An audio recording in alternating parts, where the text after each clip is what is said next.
เรียนจากมาคำหนึ่ง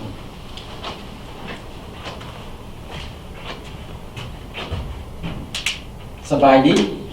เป็นไงพี่น้องเราสบายดีบ่ขอบคุณพระเจ้าเนาะที่พวกเราได้พบกันอีกในคืนวันพุธมื้อนี้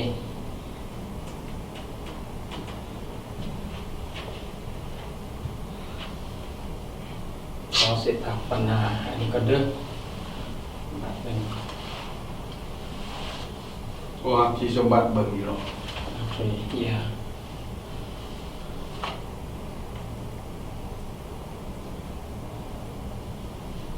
slideshow from beginning โอเคพวกเราขอบคุณพระเจ้าเนาะพี่น้องเป็นไรพี่น้องเฮาที่อยู่ทางบ้านเบิ่งออนไลน์แล้วก็ออน YouTube เนาะก็อยากให้พี่น้องได้เบิ่งแล้วก็แชร์ออกไปเนาะเพื่อว่าเราจะได้ร่วมแรงร่วมใจกันประกาศข่าวประเสริฐของพระเยซูคริสต์ทางออนไลน์เพื่อว่าเฮ็ดให้การเป่าประกาศของเราหันได้ไปถึงที่สุดปลายแผ่นดินโลกได้ไวๆเนาะเพื่อว่าองค์พระผู้เป็นเจ้าจะได้กลับมา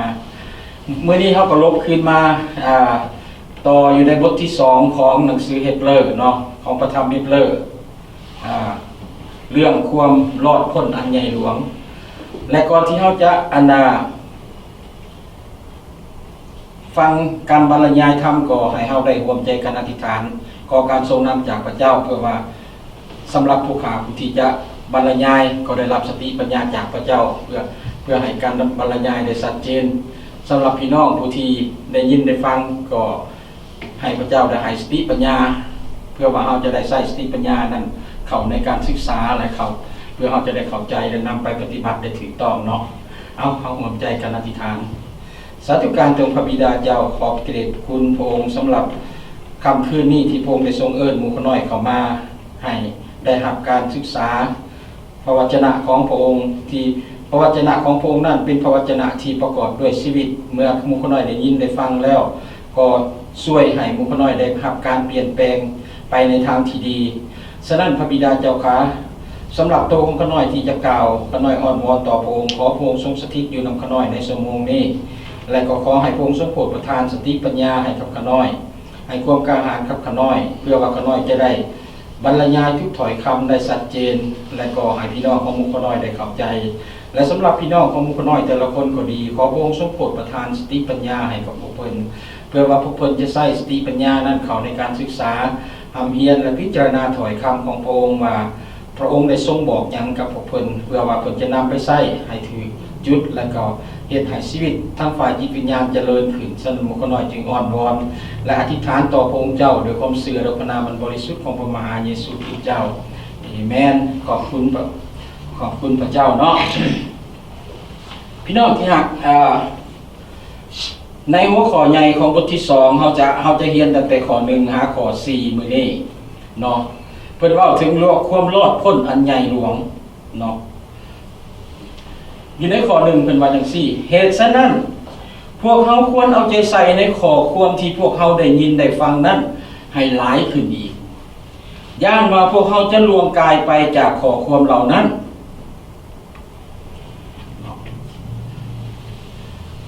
สำหรับบทเรียนตัวนี้ก็สืบเนื่องต่อมาจากบทที่1ที่เฮาเว้าถึงความรอดพ้นอันยิ่งใหญ่ที่มาทางพระเยซูคริสต์ว่ามันเป็นหัวใจสำคัญที่พระเจ้าได้สำแดงทางพระเยซูคริสต์ก็คือความพ้นบาปและการคืนดีกับพระเจ้านี่คือข่าวประเสริฐที่พระเยซูคริสต์นำมาประกาศเองและผู้เขียนประธรรมตอนนี้ประธรรมเฮบเรอตอนนี้ก็มีความปรารถนาบ่อยากให้ผู้อ่านคนยิว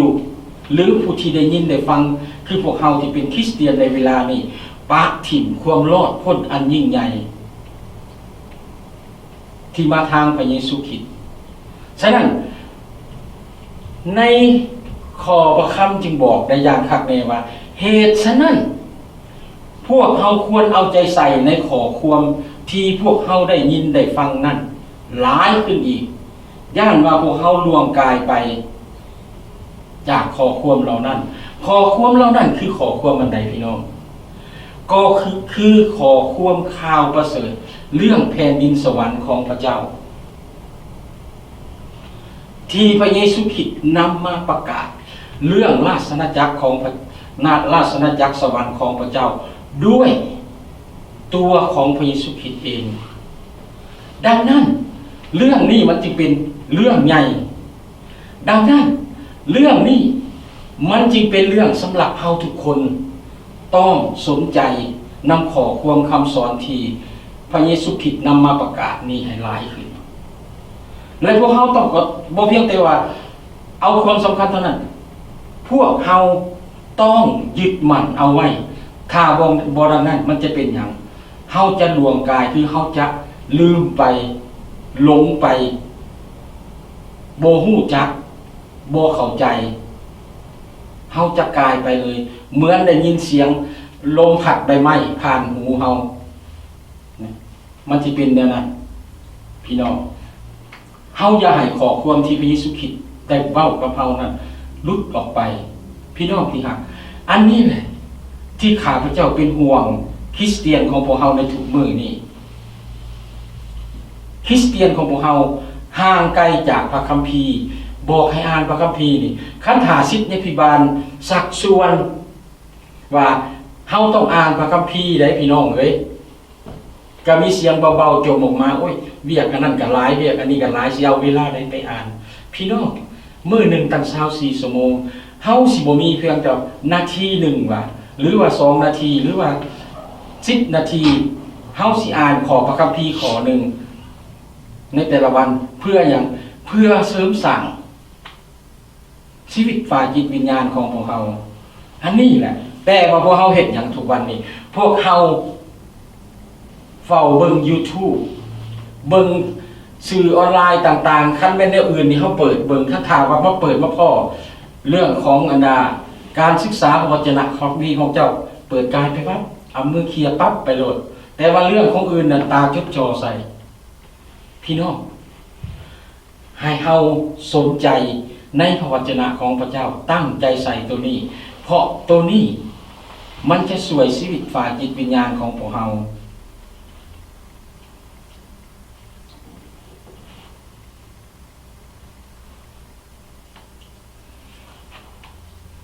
และคำต่อไปในข้อที่1เนี่ยและในข้อ2นั้นในข้อ2เพิ่นจึงบอกว่าเอาแน่ๆด้วยว่าเมื่อถอยคำซึ่งเทวดาได้กล่าวนั้นปรากฏเป็นความจริงและการล่วงละเมิดกับการบ่เชื่อฟังทุกอย่างได้รับผลตอบสนองตามความยุติธรรมแล้วมันหมายความว่าในใดพี่น้องขอความเหล่านี้ที่บอกว่าเมื่อถอยคำซึ่งเทวดาได้กล่าวนั้นปรากฏเป็นจริงและการล่วงละเมิดกับการบ่เชื่อฟังนั้นยังได้รับผลตอบสนองเกี่ยวกับขอความนี้ในขอความนั้นบรรทัดนี้นะมีความหมายมันมีเหตุการณ์ที่เกิดขึ้นในพระคัมภีร์เดิมหลายที่สุดคือว่าเมื่อเทวดาทูตสวรรค์ของพระเจ้านั้นที่นำข่าวของที่นำเอาการบอกข่าวของพระเจ้านั้นมาบอกกับชาวยิวพวกยิวเฮ็ดหยังพวกยิวบ่เชื่อฟังเมื่อเขาบ่เชื่อฟังมีหยังเกิดขึ้น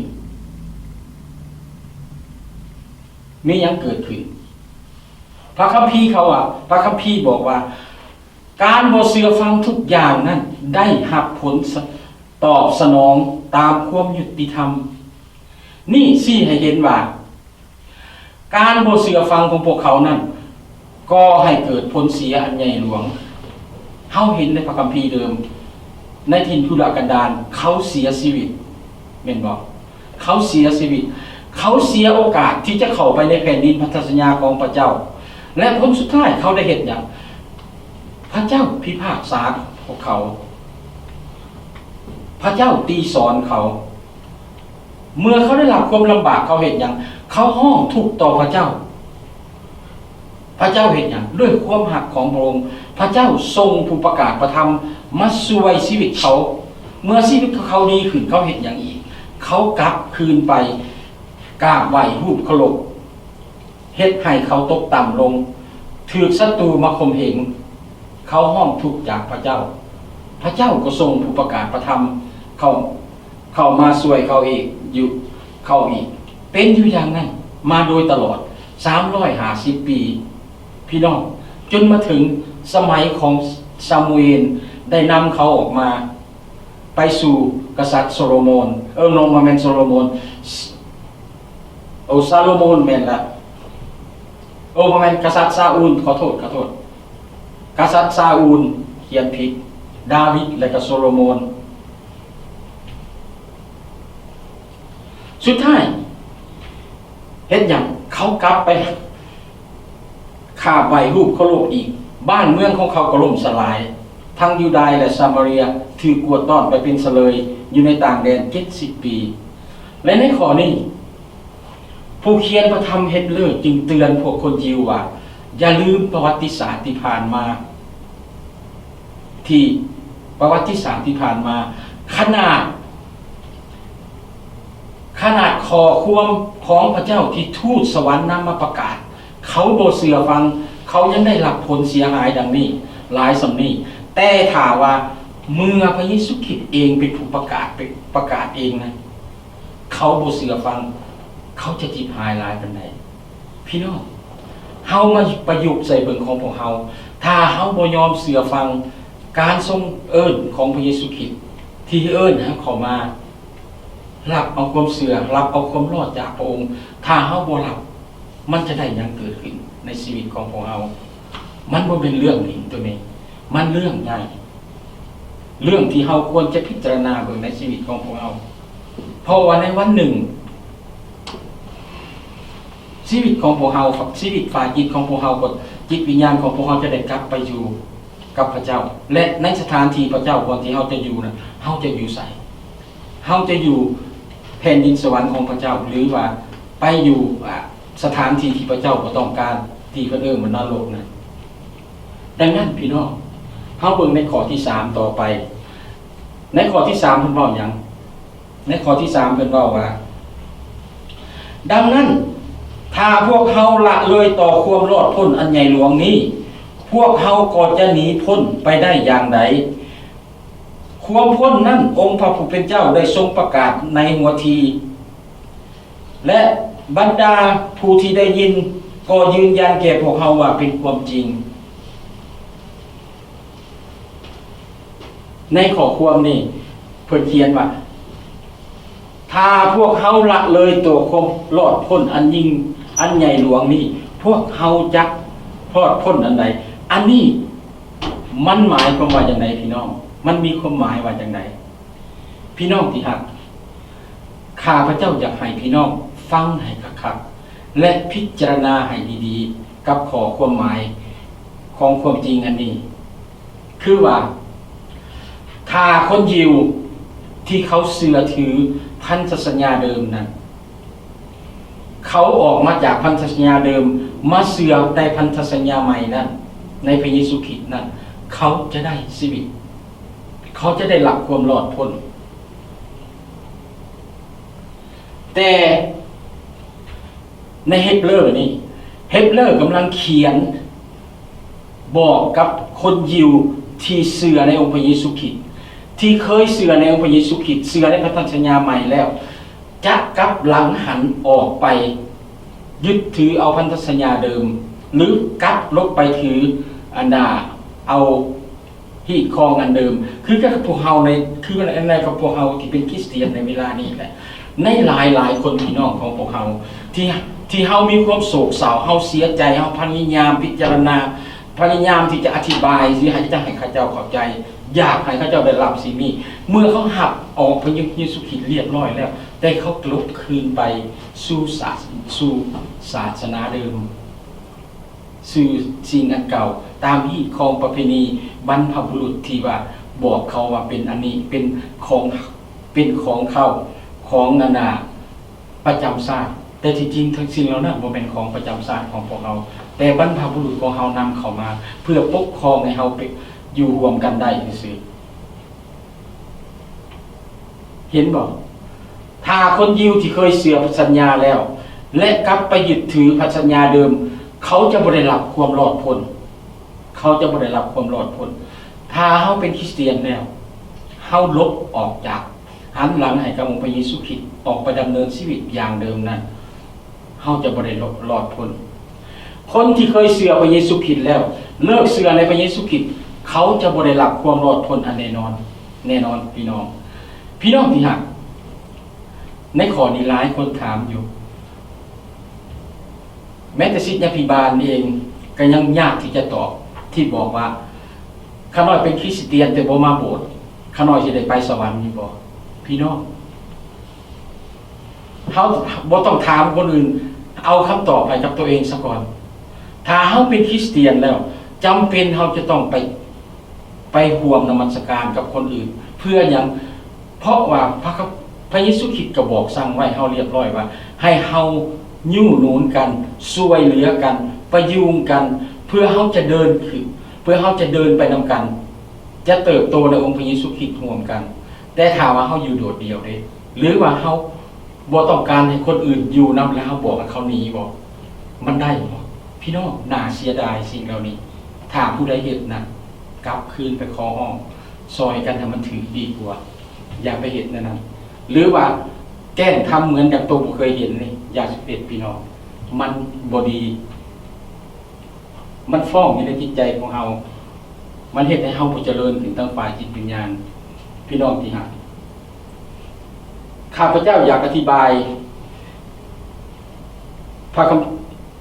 พี่น้องตามความจริงในพระคัมภีร์ตอนนี้ว่าและก็อยากขอ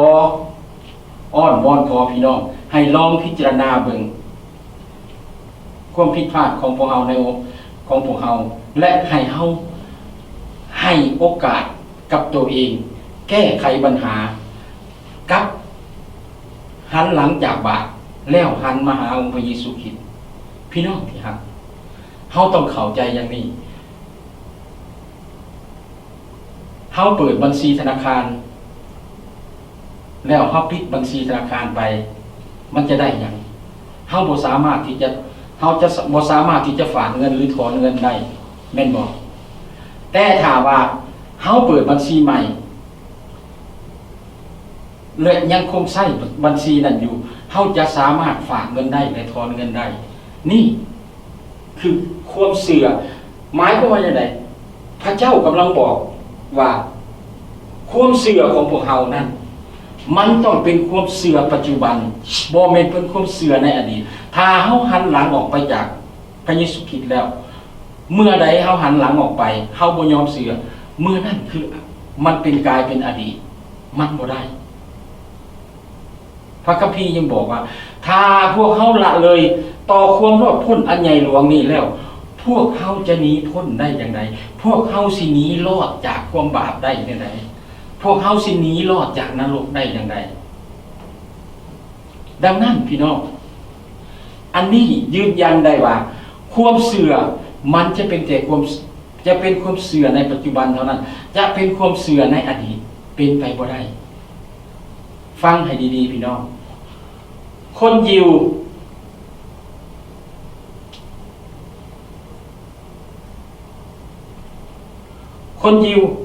ผู้ที่ได้เชื่อในพระเยซูคริสต์แล้วแต่ในเวลานี้กำลังจะกลับหันหลังเลิกจากพระองค์และหนีไปนั้นเขาจะพ้นได้อย่างไร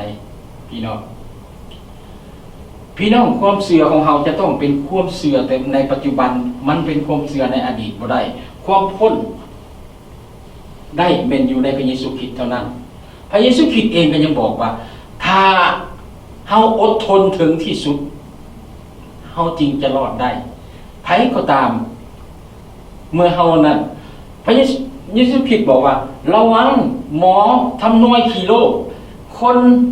หลายคนมันจะเกิดขึ้นจะหลอกลวงเฮาให้หลงไปแต่ผู้ใดที่ว่าอดทนอยู่จนถึงที่สุดหมายความว่าใดอดทน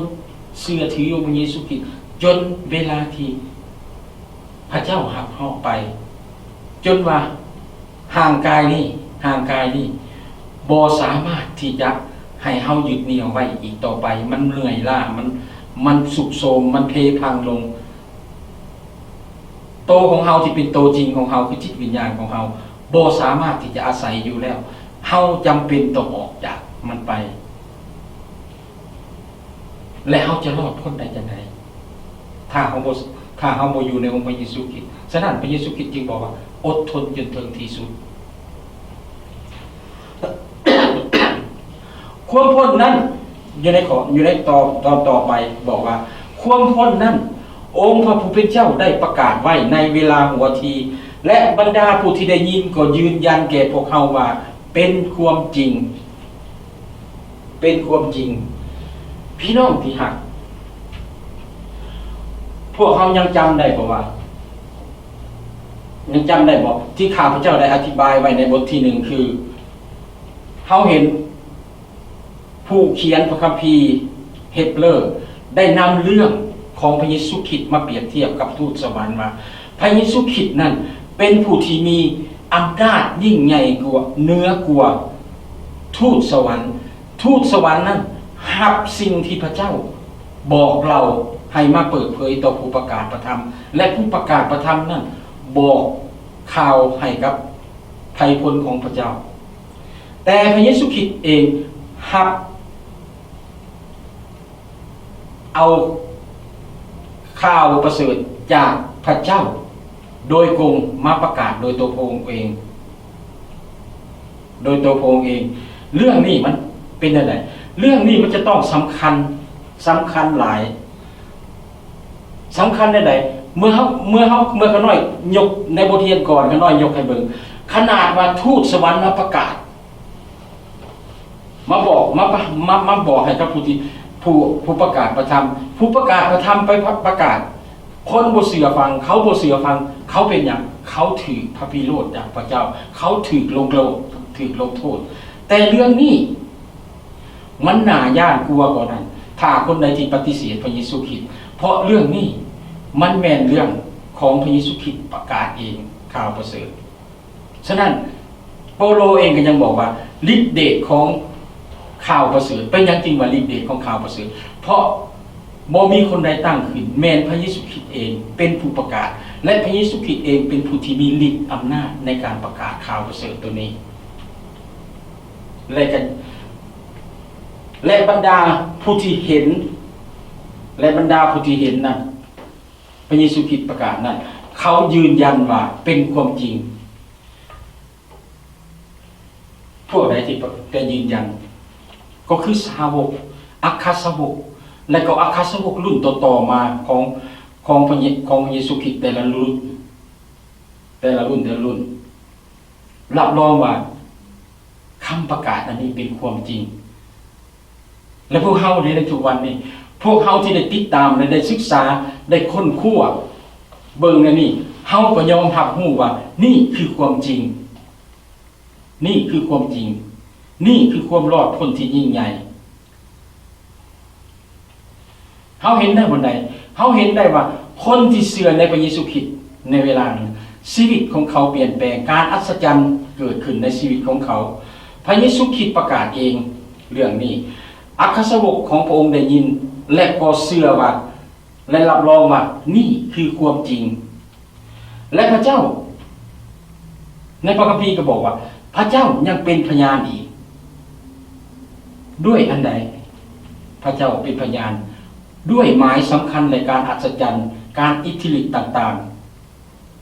ๆผู้ที่เชื่อรับบัพติศมาจะได้พ้นและหมายสำคัญเหล่านั้นจะเกิดมีแก่คนที่เชื่อคือเขาจะขับผีออกได้ด้วยพระนามของ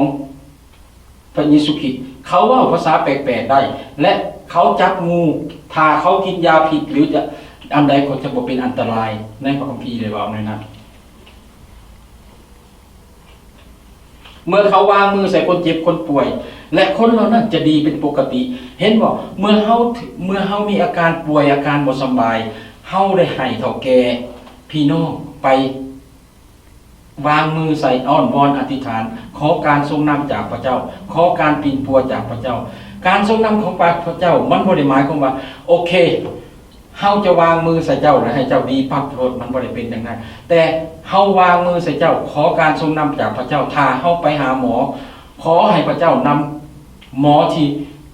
พระเจ้าทรงนำมามีสติปัญญาจากพระเจ้าปีนปัวเฮาฮู้จักฮู้จักมีสติปัญญาในการวิจัยโรคแก้ไขอันนี้นั่นพี่น้องที่รักพระเยซูคริสต์บ่ได้สอนให้เฮามืดแต่พระเยซูคริสต์สอนให้เฮาอยู่ในความสว่างเฮาต้องเข้าใจทั้งด้านวิทยาศาสตร์และทั้งด้านตัวจริงทั้งด้านอันดาฝ่ายจิตวิญญาณของพวกเราเพื่ออะไรเพื่อชีวิตของพวกเราจะได้ที่เฮาจะกล้าย่างต่อไปกับองค์พระเยซูคริสต์เจ้า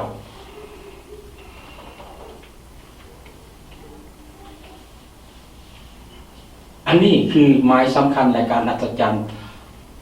ถ้าพวกเขาอ่านหนังสือกิจการพวกเขาจะเห็นการอัศจรรย์และหมายสำคัญเกิดขึ้นโดยตลอดทุกวันนี้หมายสำคัญและการอัศจรรย์นี้ยังเกิดขึ้นในพระนามของพระเยซูคริสต์ทุกแห่งที่มีการประกาศข่าวประเสริฐเรื่องของพระเยซูคริสต์จะมีคนเชื่อจะมีการอัศจรรย์เกิดขึ้นในข้อ4ได้เว้าดังนี้ข้อสุดท้ายทั้งนี้พระเจ้าก็ทรงเป็นพยานร่วมกับเขาโดยทรงแสดงหมายสำคัญสิการอัศจรรย์การอิทธิฤทธิ์ต่างๆและโดยของประธานฝ่ายจิตวิญญาณบริสุทธิ์ซึ่งทรงประทานตามน้ำพระทัยของพระองค์อีกอันหนึ่งพี่น้องพระเจ้าอยู่ในข้อความตัวนี้พระเจ้าเองอีกเป็นพยานในใดเป็นพยานว่าทุกคนที่เชื่อวางใจในพระเยซูคริสต์ข้าเจ้าจะได้รับพระวิญญาณบริสุทธิ์ของพระเจ้าในข้อความนี้เฮาอ่านเห็นในหนังสือกิจการบทที่2ข้อที่38 39ได้เว้าดังนี้ฝ่ายเปโตรก็จึงกล่าวแก่เขาว่าจงทิ้งใจเก่าเอาใจใหม่และรับบัพติศมาในพระนามของพระเยซูคริสต์ทุกคนเพื่อการยกโทษบาปของพวกท่านแล้วพวกท่านจะได้รับของพระราชทานคือพระวิญญาณบริสุทธิ์ด้วยว่าพระสัญญานั้นก็มีไว้แก่ทานทั้งหลายกับลูกหลานของพวกท่านและแก่คนทั้งปวงที่อยู่ห่างไกลคือแก่ทุกคนที่องค์พระผู้เป็นเจ้าของพวกเขาทรงเอิ้นมาเฝ้าพระองค์นั้นเห็นบอกเปโตรประกาศขึ้นในเวลานั้นให้กับคนที่อยู่เลยนะผู้ที่กลับใจเชื่อพระเยซูคริสต์เขาจะได้รับพระวิญญาณบริสุทธิ์ของพระเจ้าร่วมกับลูกหลานของเขาที่ยังอยู่ห่างไกลนะเขาจะได้รับเหมือนกันและเอเฟโซก็ยังยืนยันอีกอยู่ในบทที่1ข้อที่13-14ได้บอกว่าในพระองค์นั้นทางทั้งหลายก็เหมือนกันเมื่อได้ยินพระธรรมอันสัจจริงคือข่าวประเสริฐเรื่องความพ้นของพวกทานแล้วได้วางใจในพระองค์ก็ได้ถือประทับตาหมายไว้ด้วยพระวิญญาณบริสุทธิ์ที่ทรงสัญญาไว้นั่นเป็นเครื่องมัดจำของการหับมรดกของพวกเฮาจนกลัวเฮาจะได้ไปหับเป็นกรรมสิทธิ์เป็นที่ถวายสรรเสริญพระเกียรติแด่พระเกียรติยศของพระองค์เอเฟโซบอกว่าพวกเฮาแต่ละคนที่ได้รับบัพติศมาเชื่อในพระเยซูคริสต์ขึ้นมาแล้วเฮาได้รับตา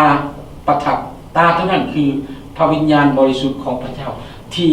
ประทับไว้ในตัวของพวกเฮาว่าเฮาจะได้รับมรดกอันเดียวกันกับองค์พระเยซูคริสต์เจ้าของเฮาจะได้ร่วมปกครองร่วมกันกับองค์พระเยซูคริสต์กับพวกเฮาพี่น้องเฮาสำรวจเบิ่งคนยิวที่เชื่อในภาคพันธสัญญาเดิมที่เชื่อในภาคพันธสัญญาเดิมนั้นเขาบ่ได้รับพระวิญญาณบริสุทธิ์นี่คือความแตกต่างระหว่างพันธสัญญาเดิมกับพันธสัญญาใหม่ในการเชื่อในองค์พระเยซูคริสต์พันธสัญญาใหม่ดีกว่าพันธสัญญาเดิมผู้ใดก็ตามที่เชื่อในพระเยซูคริสต์เชื่อในพันธสัญญาใหม่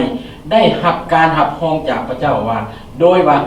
พระเจ้ารับรองว่าพระวิญญาณบริสุทธิ์ทรงสถิตอยู่นำเฮา เป็นเครื่องมัดจำเพื่อเฮาจะได้รับมรดกอยู่ในหลายข้อถ้าเขาในจีบผิดมีประคำตอนหนึ่งก็ได้บอกกับพวกเราพวกเจ้าฮู้บ่ว่าตัวของเจ้าตัวของเฮานี่นะคือพระวิหารของพระวิญญาณบริสุทธิ์ถ้าเฮาเป็นพระวิหารของพระวิญญาณบริสุทธิ์แล้วเป็นหยังพี่น้องนี่มันมีความสำคัญอันใดมันมีความสำคัญอยู่2อย่างถ้าเฮาปฏิเสธพระวิญญาณบริสุทธิ์ของพระเจ้าเฮาบ่รักษาพระวิญญาณบริสุทธิ์ของพระเจ้าคือบ่รักษาเนื้อกายตัวนี้ปล่อยให้เฮ็ดไปตามพระอำเภอใจ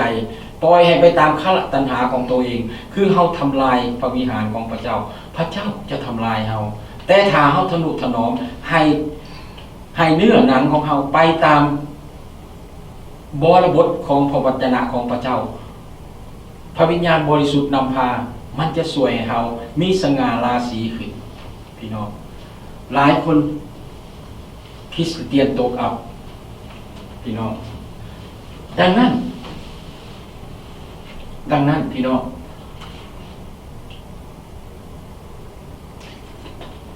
คนที่เชื่อในพระเยซูคริสต์เจ้าจึงได้บังเกิดใหม่ในฝ่ายจิตวิญญาณของพระเจ้าเป็นลูกพระเจ้านี่เป็นการยืนยันนี่คือความยิ่งใหญ่ในทางพระเยซูคริสต์คือพระเยซูคริสต์ประกาศเองอันที่1 2ผู้เชื่อยืนยันว่าเป็นความจริงอันที่3คือมีการอัศจรรย์จะเกิดขึ้นมีอัศจรรย์เกิดขึ้นและอันที่4เฮ็ดหยังมีพระวิญญาณบริสุทธิ์หักหอมไว้พี่น้องที่หักข้าน้อยอยากถามอย่างนี้กับพี่น้องว่ามีศาสนาใดแน่ที่ยืนยันกับตัวของเฮาแบบนี้ยืนยันในความเชื่อของเฮาแบบนี้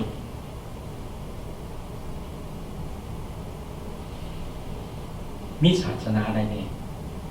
และมีความเชื่อใดแน่เฮาเชื่อในผียืนยันนำเฮาบ่เราเป็นแบบนี้เฮาเชื่อในฟาร์มศาสนาพราหมณ์ยืนยันนำเฮาบ่แต่เฮาเชื่อในพระเจ้าเชื่อในองค์พระเยซูคริสต์ผู้ที่มาประกาศพระองค์ยืนยันกับเฮาพระองค์ยืนยันกับเฮาว่าพระวิญญาณบริสุทธิ์ของพระเจ้าทรงร่วมอยู่กับจิตวิญญาณของพวกเราในทุกวันนี้นี่คือเรื่องน่าอัศจรรย์จริงๆพี่น้องเรื่องน่าอัศจรรย์จริงๆเรื่องนี้บ่มีใครประกาศมาก่อนมีแต่ในพระเยซูคริสต์ดังนั้นพี่น้องที่รักแท้ข้าน้อยอยากบอกในนี้ข้าน้อยอยากให้พี่น้องมั่นใจและยึดมั่นไว้ในจิตใจของพี่น้องเชื่อให้พี่น้องเชื่อแน่ว่าวันหนึ่งเมื่อห่างกายของเฮาหมดอายุไขชีวิตฝ่ายจิตวิญญาณของพวกเฮาจะได้ไปหาพระเจ้าเหมือนดังกับผู้ที่เขียนพระคัมภีร์เฮบเรอได้บอกกับชาวยิวในเวลานั้นถ้าพวกเจ้าละเลยต่อความรอดพ้นอันใหญ่หลวงอันนี้แล้วเฮาก็บ่มีเรื่องใดที่จะเว้ากับเจ้าแล้วพี่น้องลาวเฮาทุกคนที่อยู่ในเมืองฟอร์ตสมิธก็ดีแวนบูแลนก็ดีบาร์กลิงก็ดีอยู่ในอ้อมแอมอยู่ในเขตโอคลาโฮมาที่อยู่อ้อมแอมฟอร์ตสมิธก็ดีหรือพี่น้องที่อยู่แห่งใดที่อยู่ในโลกนี้เป็นคนลาวได้ยินคำประกาศนี้ข้าน้อยอยากให้พี่น้องได้เชื่อนะนี่อยากได้วางใจในนี้บ่มีผู้ใดประกาศและยืนยันกับเฮาว่าถ้าเฮาเชื่อในองค์พระเยซูคริสต์แล้วพระองค์หักเฮาไปในสวรรค์ความพ้นเฮามีได้บ่มีแม้แต่ผู้เขียนพระคัมภีร์ตอนนี้ผู้เขียนพระคัมภีร์เฮบเรอตอนนี้ยังบอกว่าถ้าเฮาละเลยต่อคำประกาศของพระเยซูคริสต์แล้วเฮาจะหนีจ จากพ้นได้อย่างใดจากความบาปนะเฮาหนีบ่พ้นนอกจากมาทางองค์พระเยซูคริสต์เท่านั้นขอพระเจ้าอวยพรพี่น้องที่หน้าเฮาพบกันในหัวข้อต่อไปว่าผู้นำไปสู่ความพ้นขอให้ประคำในมื้อนี้นูนจิตนูนใจพี่น้องและถ้าว่ามันเป็นประโยชน์ก็อยากให้พี่น้องได้แชร์และก็ให้พี่น้องได้ส่งต่อๆกันไปเพื่อว่าเขาจะได้ประกาศข่าวเรื่องของพระเยซูคริสต์ให้กับคนทั้งหลายที่ยังบ่เข้าใจเกี่ยวกับเรื่องนี้และก็สำหรับตัวของพี่น้องเองข้าน้อยก็ปรารถนาอยากละขอห้องพี่น้องขอให้เปิดให้โอกาสกับตัวเองเปิดโอกาสให้กับตัวเองลองซิมเบิ่งของพระเยซูคริสต์ลองเบิ่งว่าเมื่อเฮาเข้าเชื่อในพระเยซูคริสต์แล้วชีวิตของเฮาจะได้รับการอัศจรรย์บ่จะมีหยังเปลี่ยนแปลงในชีวิตของเฮาบ่จะมีหยังเกิดขึ้นในชีวิตของเฮาบ่และจะเฮ็ดให้ชีวิตของเฮามีความหวังบ่ขอบใจสาธุการเต็มพระบิดาเจ้าข้าน้อยขอพระเดชคุณพระองค์สำหรับถอยประคำในวันนี้ในค่ำคืนมื้อนี้ที่พระองค์ได้ทรงให้หมู่ข้าน้อยได้ยินได้ฟังฉะนั้นข้าน้อยเองจึงขออธิษฐานต่อพระองค์ขอให้พระองค์ทรงโปรดบรรจุทุกถ้อยคำที่พระองค์ได้ทรงกล่าวกับหมู่ข้าน้อยในคืนนี้อยู่ในจิตใจของหมู่ข้าน้อยและให้หมู่ข้าน้อยได้เพิ่งพิจารณาเพื่อว่าหมู่ข้าน้อยจะได้ไปปรับเปลี่ยนดัดแปลงชีวิตของหมู่ข้าน้อยให้เจริญเกิดขึ้นเกิดผลขึ้นและเดินไปกับองค์พระเยซูคริสต์จนทั่ววันสุดท้ายจะมาถึงฉะนั้นหมู่ข้าน้อยจึงอ้อนวอนและฝากสิ่งเหล่านี้ไว้ในพระหัตถ์อันทรงฤทธิ์ของพระองค์เจ้าและในค่ำคืนนี้หมู่ข้าน้อยก็สิ้นสุดจากการศึกษาพระวจนะของพระองค์และก็จะแยกย้ายกลับบ้านก็ขอให้พระองค์ทรงโปรดสถิตขอให้พระองค์ทรงโปรดอวยพรกับหมู่ข้าน้อยว่าหมู่ข้าน้อยจะเฮ็ดสิ่งใดทำอันใดก็ตามก็ขอให้ทุกสิ่งอย่างนั้นเกิดผลดีและก็ขอให้หมู่ข้าน้อยได้มีโอกาสและเวลาได้เข้ามาสรรเสริญพระองค์เจ้าอีกในมื้อวันอาทิตย์ฉะนั้นหมู่ข้าน้อยจึงอ้อนวอนต่อพระองค์อธิษฐานต่อพระองค์เจ้าด้วยความเชื่อโดยพระนามบริสุทธิ์ของพระมหาเยซูคริสต์เจ้าอาเมน